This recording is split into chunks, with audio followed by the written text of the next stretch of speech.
Okay, welcome to today's video. So we're actually going to be removing this cluster from the BRZ, so you can do the same on the GT86 and FRS. Now, why might you want to remove that? Say yours is faulty, damaged, you've got new dial faces, etc. This is a quick and simple video on how to remove it and refit it. Okay, so the first step to remove this cover is to actually undo this little Phillips head screw just here. So if you just angle the camera down, you should be able to see that. So all you need for that is a little stubby screwdriver. Get that in and get that undone. Okay, so that's that screw out. And then let me put the camera down and I'll show you how to pull this off, because that's it, that's literally all you need to remove. Okay, next what you have to do is pinch in the middle and pull it up and out. Okay, so you can see on the back, you've got a number of clips across the front, which goes across the top of the dash, and then these clip into the back. So when you're pulling out and up, they're what you're trying to pull out. So you could get a little plastic trim tool if it's a bit tricky and doesn't come out as easy as mine does. Just behind here to sort of lever it up slightly and pull away. So I know I've seen in the past where people have used like a hook tool and just put it in and pulled. Whatever works for you, just be gentle that you don't damage any of that. Okay, so once you've got the cover out the way, you can see we've got 1, 2 Phillips head screws again.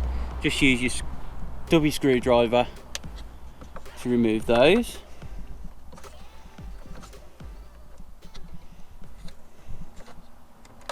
That's 1.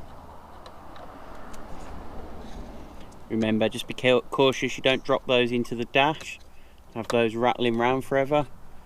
So if, like me, you're doing it one-handed because I'm holding a camera, just make sure we're really careful that we don't lose those into the Next thing you want to do is remove this radio surround.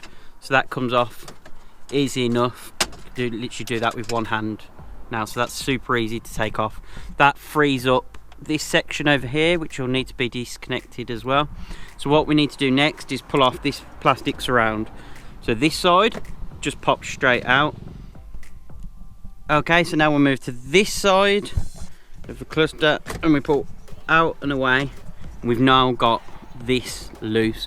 So your cluster should now be pretty loose from what I can see, so that's a good start.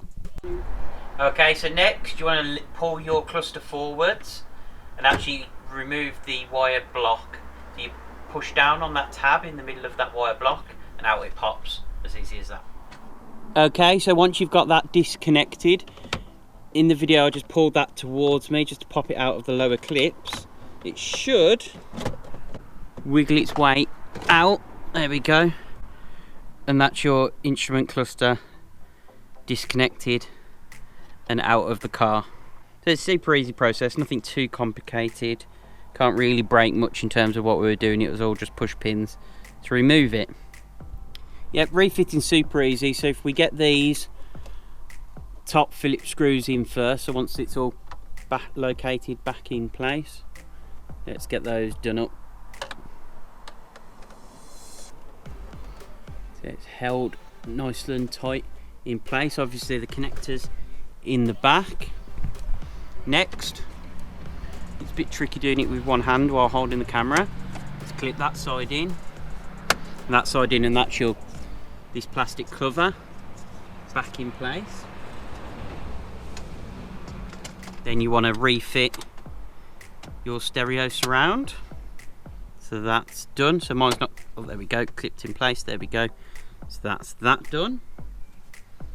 So it's super easy and quick process to actually get this installed and into the car, is to actually replace that binnacle cover. So that's now clipped it in place, nice and tight. Final thing we need to do is remember to put this screw back in here, and that's all done. So that was a super easy video. Hopefully you found that useful. If you did, please hit that like and subscribe button, that really helps the channel. And we'll see you in the next video. Thanks guys.